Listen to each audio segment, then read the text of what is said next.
Bab 021. Dedi. Sudah kubilang, jaga amarahmu. Pekik Oma Hana yang datang dengan langkah cepat. Opa Leon pun menoleh dan melihat sang ratu di hatinya sedang mendelik kepadanya. Tapi sayang, cucu kita. Protes Opa Leon. Sudah diam. Sentak Oma Hana. Opa Leon pun langsung diam tak berkutik jika sang ratu hatinya sudah mengeluarkan suara agungnya. Tadi saat mobil baru berhenti, si Opa langsung meloncat turun dari mobil dan tak sengaja meninggalkan istrinya. Oma Hana menghela nafas melihat tingkah suaminya, benar-benar tak berubah dari dulu, masih susah untuk mengendalikan amarah jika tahu anggota keluarganya disakiti. Oma! Seru Alia.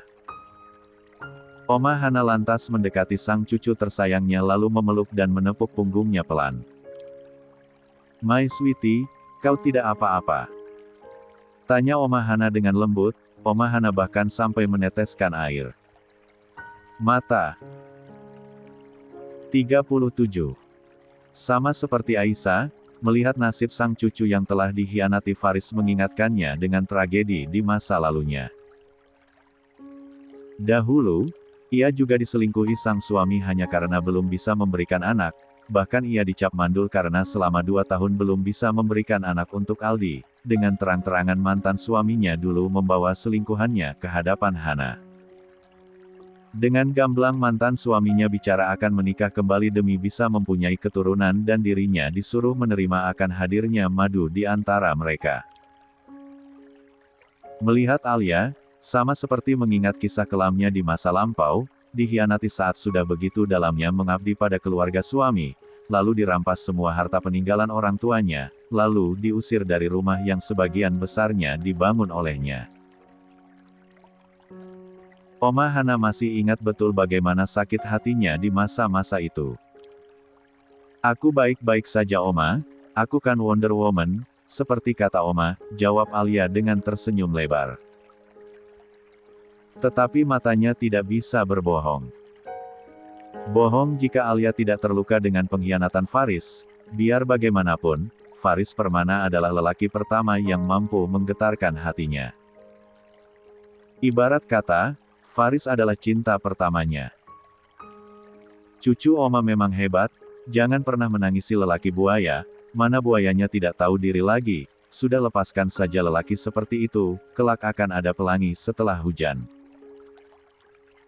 Lihatlah Oma dan juga mamamu, bahagia sampai tua setelah melewati badai tornado, ucap Oma Hana memberi penyemangat untuk cucu tersayangnya. Alia tersenyum lalu mengangguk. Iya Oma.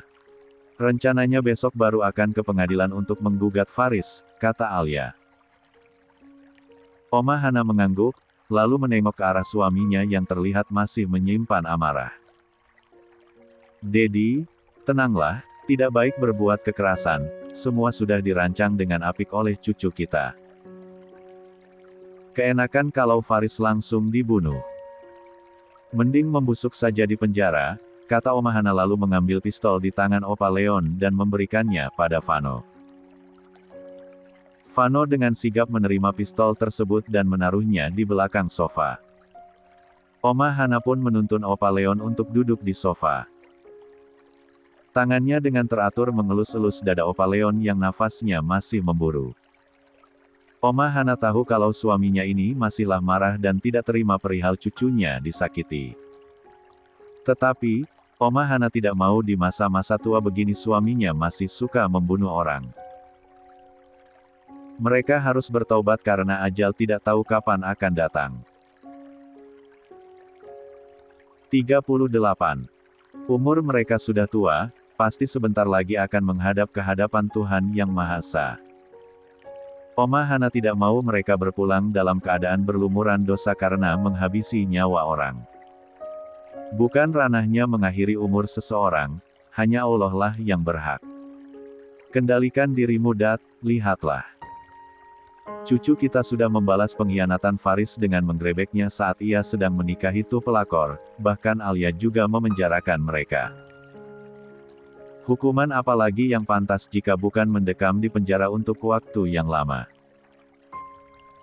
Bahkan kini seluruh Indonesia tahu perbuatan Faris, mereka pasti akan dicemooh oleh semua orang. Tidak perlu tangan Dedi yang membalas, biarlah mereka merasakan akibat dari perbuatannya, kata Oma Hana lagi memberi pengertian pada sang suami.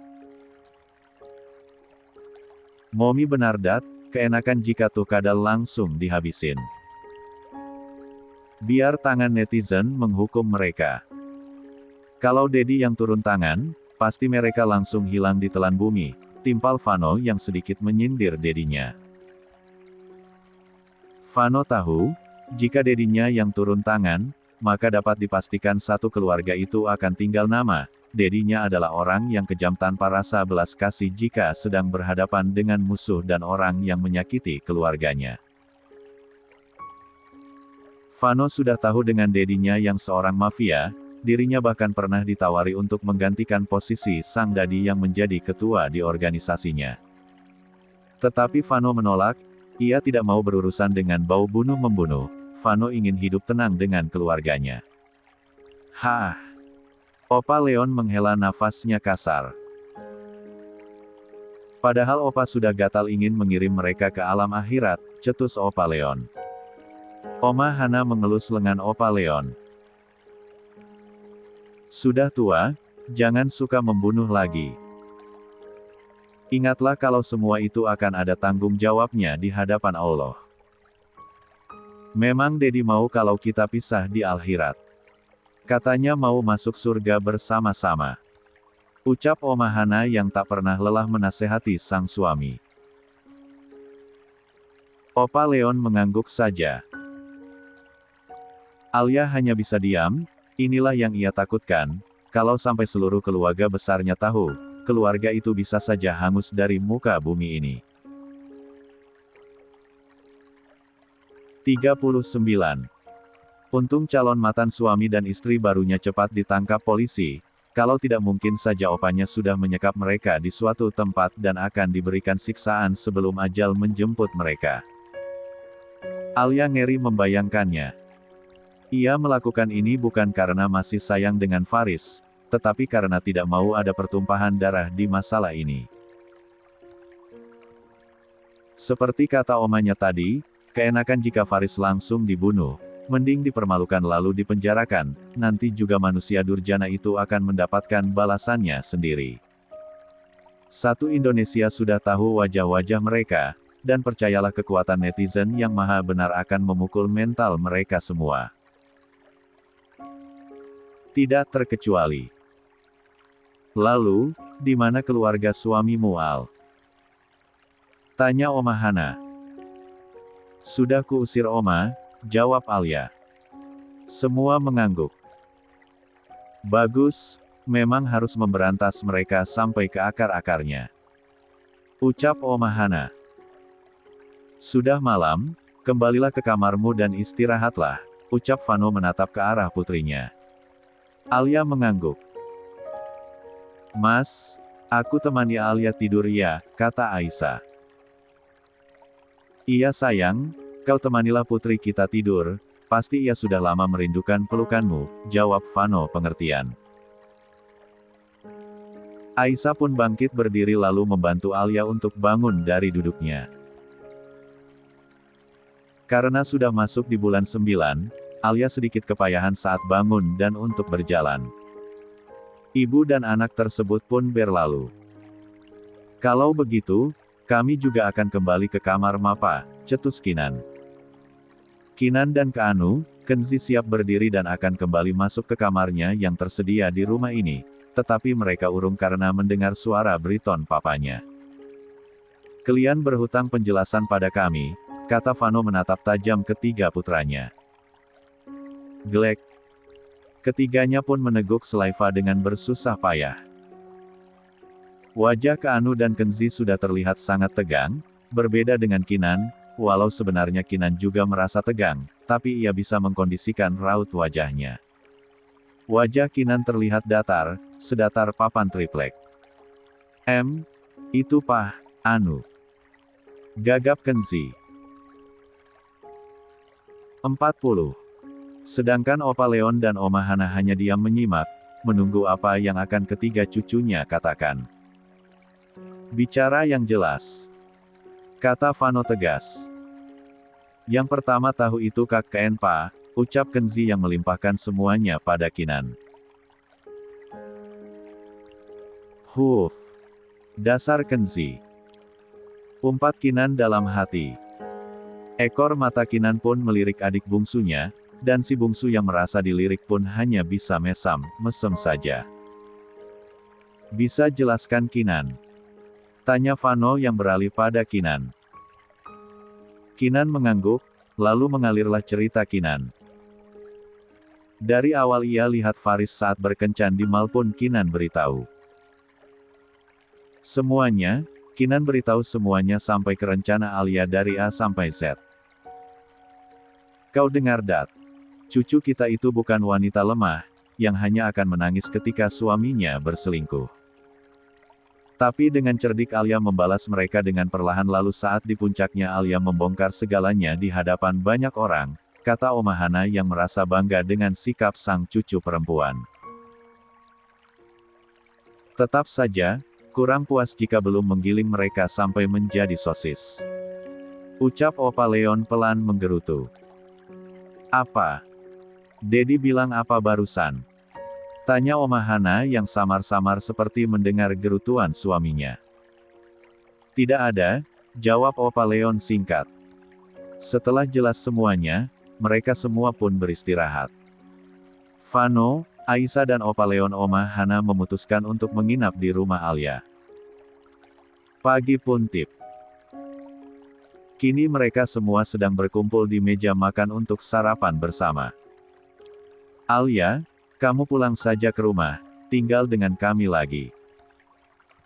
Tidak baik jika kamu sendirian di sini, kasihan mamamu yang setiap saat mengkhawatirkanmu, kata Vano memulai percakapan. Iya sayang, mending kamu kembali tinggal dan ke rumah mama dan papamu, Oma juga akan mudah untuk mengunjungimu. Timpal Oma Hana.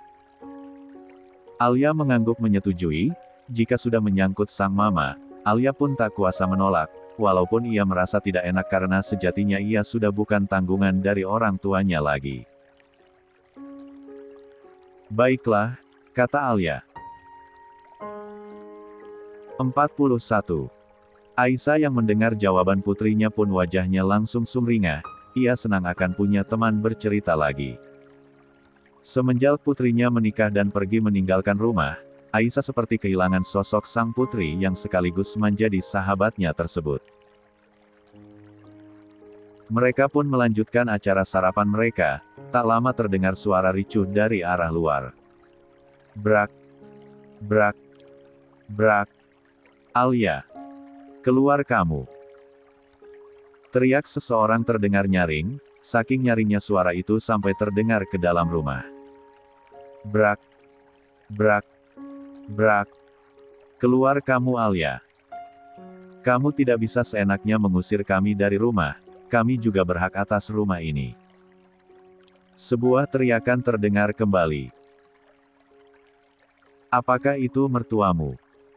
Tanya Aisyah yang sedikit hafal dengan suara sang besan. Alia mengangguk pelan, ia malu dengan mertua benalunya. Brak. Opa Leon menggebrak meja, Opa Leon bangkit berdiri dan berjalan keluar dengan langkah lebar. Dedi. Pekik Oma Hana. 42. Hei diam. Jangan membuat keributan di sini. Tegur Pak Dodi sambil memasang wajah sangar pada Bu Siti, Pak Bandi dan juga Farah. Ketiga orang tak tahu diri itu kembali datang ke rumah Alia untuk meminta haknya, yaitu untuk kembali tinggal di rumah ini.